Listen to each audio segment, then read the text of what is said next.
नमस्कार, pink city में आपका स्वागत है। मैं हूं आपके साथ में नुपुर जारुली जैन। और पिंक सिटी में जो प्रमुख खबरों पर नजर रहने वाली है उनमें बात करेंगे मुख्यमंत्री अशोक गहलोत के महिला सशक्तिकरण मंत्र की, साथ ही शिक्षा मंत्री के मुहिम की बात भी करेंगे और इसके अलावा बात होगी जेडीए के एक्शन की। तो ये तीन प्रमुख खबरें जिस पर हमारी पैनी नजर बनी रहेगी।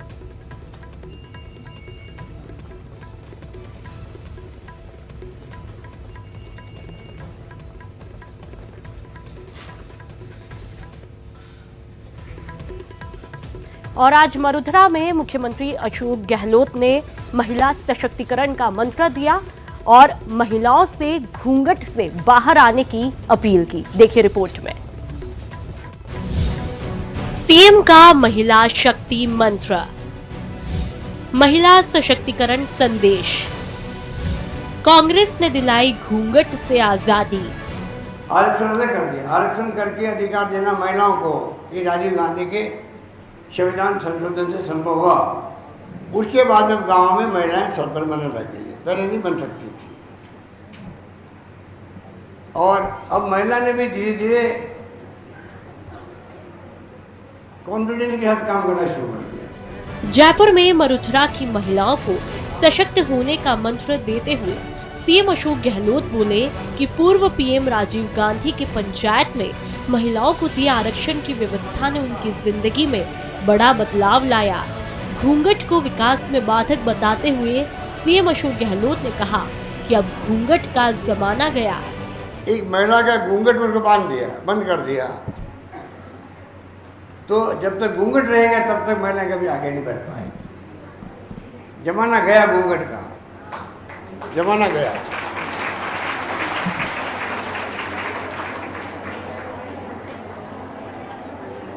हिम्मत और हौसले के साथ बढ़ना पड़ेगा आपको आगे।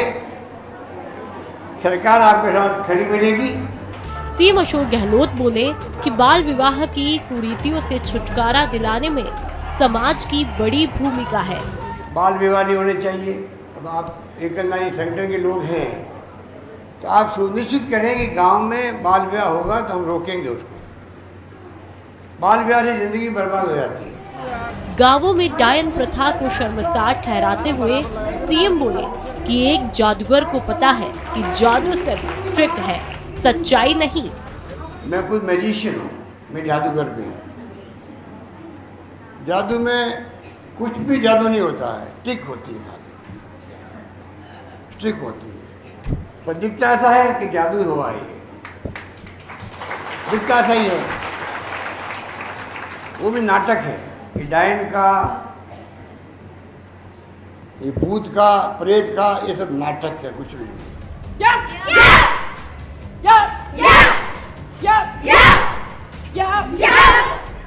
मरुधरा की बेटी अपनी सुरक्षा खुद कर पाए, इसके लिए राजस्थान सरकार ने सेल्फ डिफेंस के लिए बड़ी योजना भी तैयार की है।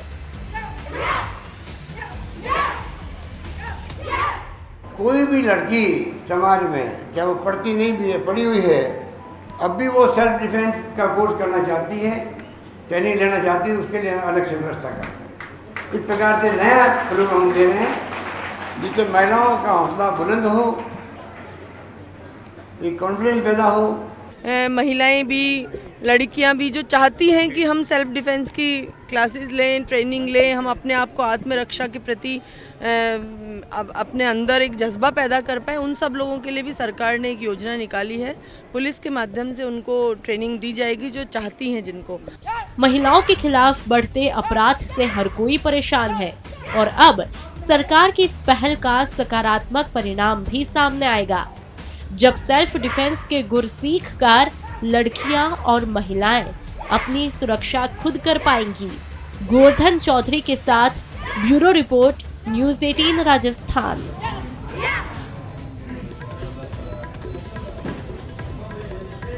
मुख्यमंत्री अशोक गहलोत ने बीजेपी की विचारधारा पर तंज कसा है और उन्होंने कहा कि कभी राष्ट्रवाद और कभी धर्म के नाम पर वोट मांगने वाली बीजेपी को जनता ने विधानसभा चुनाव में सबक सिखाया है।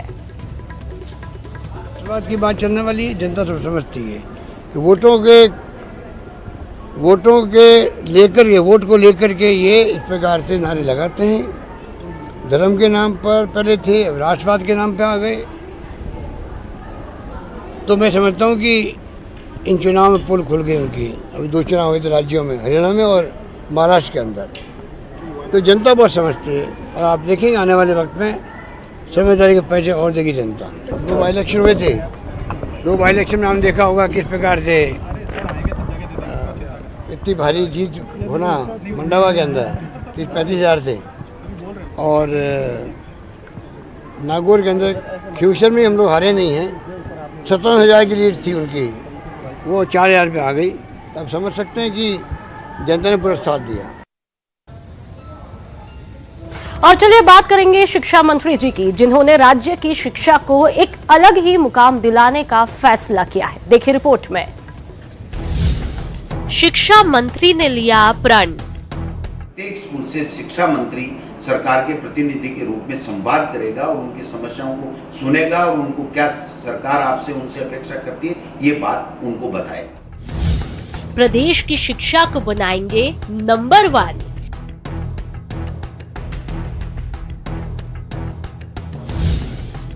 और बेहतर होगी प्रदेश की शिक्षा।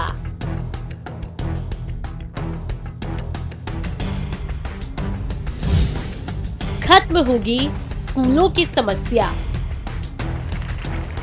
जी हां, गहलोत सरकार ने प्रदेश की एजुकेशन क्वालिटी को और भी बेहतर बनाने का बीड़ा उठाया है, जिसके तहत शिक्षा मंत्री गोविंद सिंह डोटासरा प्रदेश के सभी स्कूलों का दौरा करेंगे। डोटासरा के इस अभियान का नाम है शिक्षा मंत्री चले स्कूल। ये अभियान 8 नवंबर से शुरू होगा। डोटासरा अपने अभियान की शुरुआत कोटा संभाग से करेंगे। इस अभियान की खास बात ये होगी कि शिक्षा मंत्री जिस भी स्कूल में जाएंगे वहां की समस्या उन्हें पता होगी। तभी तो प्रदेश के सभी 65,000 स्कूलों के संस्था प्रधान सरकार को अपने स्कूलों के हालात से रूबरू करा रहे हैं। मंत्री जी जब संभागवार जाएंगे उसके लिए हमने जो नया इनिशिएटिव लिया डिजिटली, हम लोग सभी स्कूलों के प्रिंसिपल्स को उनके शाला दर्पण लॉगिन पे होम पेज पे एक मॉड्यूल उपलब्ध करवा रहे हैं और उसमें उनको सभी इंडिकेटर स्कूल चलाने के लिए, स्कूल के प्रशासन के लिए, एकेडमिक क्वालिटी बढ़ाने के लिए उनको जो चीज़ें भी करनी पड़ेंगी उसके लिए वो अपने फीडबैक्स, अपने सुझाव, अपनी समस्याएं शाला दर्पण लॉगिन पे वहीं वो फीड करेंगे और उसकी पूरी रिपोर्टिंग मंत्री जी लेवल तक, डायरेक्टर लेवल तक, हम सब के लेवल तक पहले हमारे पास पहुंच जाएगी। शायद हम लॉन्च कर रहे हैं कि संभाग स्तर पे हम लोग जा रहे हैं और प्रत्येक स्कूल, प्रत्येक पीओ को, सीबीओ को, डीओ को, सबको बुला करके और उनको एक एजेंडे के साथ में हम चर्चा करेंगे। हमारा सरकार की ये मंशा है कि पूरे जितने भी सरकारी स्कूल हैं उनमें सब में शिक्षा मंत्री का संवाद एक बार जरूर हो और उनसे जो फीडबैक लेकर के हमें जो बेहतर सरकार को करना होगा उसकी लॉन्चिंग हम शायद 8 तारीख से करने जा रहे हैं। शिक्षा मंत्री स्कूल जाएंगे तो वहां पढ़ाई लिखाई से जुड़ी बातें करेंगे, वहीं बच्चों से भी स्कूलों के हालात पर चर्चा करेंगे। वहीं स्कूल के दौरे पर शिक्षा मंत्री इंफ्रास्ट्रक्चर की पड़ताल भी करेंगे और अभिभावकों के साथ शिक्षकों से भी बातचीत करेंगे। मंत्री जी ऐसे वक्त में सरकारी स्कूलों का रुख कर रहे हैं जब राज्य सरकार के पास स्कूलों के क्लासरूम निर्माण के लिए 1500 करोड़ का बजट है। इतना ही नहीं, मौजूदा वक्त में सरकारी स्कूलों में इस साल रिकॉर्ड तोड़ बढ़ोतरी हुई है। स्कूलों में सेल्फ डिफेंस की ट्रेनिंग भी शुरू हुई है। ट्रांसफर के साथ सरकार ने प्रमोशन भी खूब किए हैं। यही नहीं, सरकारी स्कूलों के नतीजे भी पहले के मुकाबले बेहतर हुए हैं और देश में राजस्थान शिक्षा के क्षेत्र में दूसरे पायदान पर अपनी जगह बनाए हुए हैं। ये चाहते हैं कि ज़्यादा से ज़्यादा सरकारी स्कूलों में बच्चे आएं, ज़्यादा से ज़्यादा उनको क्वालिटी की एजुकेशन दें। वो क्या महसूस करते हैं, क्या परेशानी महसूस करते हैं, जिसका हम लोग समाधान सरकार करें। हम उनसे जो अपेक्षा करते हैं कि हम नंबर 1 देश में कैसे बने, राजस्थान को कैसे बनाएं, उसके लिए जो विजन हमारे पास और सरकार के पास जो कार्यक्रम होगा उसको हम लोग उनके सामने रखेंगे। डोटासरा स्कूलों का दौरा इसलिए कर रहे हैं ताकि वो खुद स्कूलों की समस्याओं को समझ पाए और जल्द ही उसका समाधान भी कर दे। लेकिन अगर इस दौरान उन्हें लापरवाह और ड्यूटी से जी चुराने वाले संस्था प्रधान दिखे तो उन पर कार्रवाई भी संभव है। प्रदेश में ये पहला मौका है जब कोई शिक्षा मंत्री राजधानी छोड़ दूर दराज के गांव ढाणी तक के स्कूलों को देखने के लिए जा रहा है। सरकार की तैयारियां पूरी है और उम्मीद की जा रही है कि शिक्षा मंत्री के दौरे के बाद शिक्षा की गुणवत्ता में और गुणात्मक सुधार होगा। कैमरा पर्सन गणेश यादव के साथ बाबूलाल धायल, न्यूज 18 जयपुर। और चलिए बात करते हैं शिक्षा विभाग की सख्ती की। आपको बता दें कि शिक्षा विभाग जो है अब बेहद सख्त हो चला है। तबादलों के बावजूद 371 प्रिंसिपल्स जिन्होंने अभी तक कार्यभार ग्रहण नहीं किया है, उनके खिलाफ अब शिक्षा विभाग बेहद सख्त है। मंत्री गोविंद डोटासरा के निर्देश के बाद इन प्रधानाचार्यों को कल तक ड्यूटी ज्वाइन नहीं करने पर 17 CCA का नोटिस देकर कार्रवाई भी की जाएगी। इसके हम मंथन कर रहे हैं, मॉनिटरिंग कर रहे हैं और डायरेक्टर साहब ने इनको साला दर्पण से चिन्हित करके प्रिंसिपलों को चिन्हित करके सूची CBOs को मेल पर डाल दी है। उनके द्वारा हमने ये मांग लिया है कि संबंधित जो भी CBO है उनकी गहन जांच करे और जांच करके तत्काल उनको कार्यग्रहण करवाने की व्यवस्था करे। अगर कार्यग्रहण नहीं कर पा रहे हैं तो उनके खिलाफ राजस्थान सेवा नियंत्रण अपील 1958 के तहत कार्रवाई करके उनके चार्जशीट तैयार कर उनको फॉर्म करे।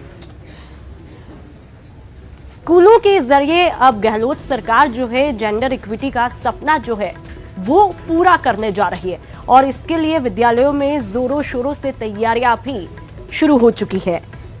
आपको बता दें कि स्टेट प्रोजेक्ट डायरेक्टर अभिषेक बागोटिया ने आज इस सिलसिले में कई संस्थाओं के प्रतिनिधियों की बैठक भी ली। बागोटिया ने बताया कि इस प्रोजेक्ट में छात्राओं पर खास तौर से फोकस किया जाएगा, जिससे उनमें आत्मविश्वास का संचार होगा।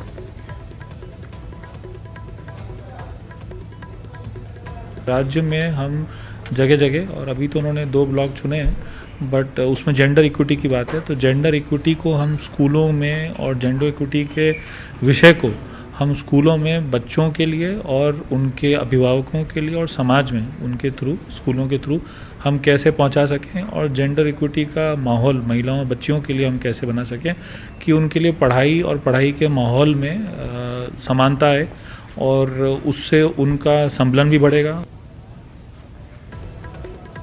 पीसीसी में एक बार फिर जनता दरबार लगा, जिसमें यूडीएच मंत्री शांति धारीवाल ने आज जनसुनवाई की है और इस जनता दरबार में कई लोग बड़ी तादाद में पहुंचे। जनता से जुड़ा महकमा होने के कारण कांग्रेस में अब तक लगे मंत्री दरबारों से सबसे ज्यादा परिवादी धारीवाल की जनसुनवाई में पहुंचे। सर्वे चल रहा है, 30 ठेले वालों का 3-4 वार्ड में हो चुका है और दूसरी तरफ इनको उठाया जा रहा है। तो जब सर्वे चल रहा है और इनको उठाया भी जा रहा है तो धीरे धीरे इनको उठा दिया जाएगा तो इनका सर्वे कैसे होगा? जब और आए दिन इनको बेरोजगार किया जा रहा है। शांति धारीवाल साहब को हमने आज ज्ञापन दिया इसी बात को लेके कि जनसुनवाई का सकारात्मक संदेश है जनता के बीच में, क्योंकि जिस प्रकार से हमारी पार्टी के जो मंत्रीगण हैं, कांग्रेस सरकार के मंत्रीगण हैं, वो आते हैं और निर्धारित समय पर पहुंच करके और जो समय दिया गया उसमें सबकी जनसुनवाई करते हैं। आज माननीय यूडीएच मंत्री की जनसुनवाई हुई, उसमें आपने देखा कि 200-250 से ऊपर परिवेदनाएं हर व्यक्ति को उन्होंने स्वयं रूबरू होकर के सुना। कुल मिलाकर के 180 से ज़्यादा दरख्वास्तें थी और इसके अलावा भी दरख्वास्तों के अलावा भी लोग अपनी अपनी बात कहने के लिए आए थे, जो लिख के तो लाए नहीं, लेकिन अपनी अपनी बात कहने आए थे। तो ये जो जनसुनवाई रखी गई है कांग्रेस पार्टी के द्वारा, ये रखी इसीलिए गई है कि लोगों के जो दुख, जो जिन प्रकरणों से व्यक्ति ग्रसित है वो किसी तरीके से उनका हल हो। बढ़ते हैं आगे। बीजेपी विधायक रामलाल शर्मा ने चौमू एसडीएम के खिलाफ कार्रवाई की मांग की है। आपको बता दें कि चौमू में पिछले दिनों हुई बैठक में वर्तमान विधायक की जगह पूर्व विधायक भगवान सहाय सैनी को बुलाकर एसडीएम ने बैठक की अध्यक्षता कराई, जिसे रामलाल शर्मा ने विधायक का अपमान बताते हुए मुख्य सचिव तक को शिकायत भेजी है। साथ ही इस मामले को विधानसभा की विशेषाधिकार हनन समिति के सामने ले जाने की बात भी कही है। जो लोकतांत्रिक व्यवस्था के अंदर जिनका अधिकार जिन जनप्रतिनिधियों का बटा है, उन अधिकारों के ऊपर अतिक्रमण करना अनुचित है। और निश्चित रूप से अगर मुख्य सचिव ने कार्रवाई नहीं की तो इस मामले को मैं विधानसभा के पटल के ऊपर भी लेके जाऊंगा और जो विशेष विधानसभा के अंदर विधायकों की विशेषाधिकार हनन की जो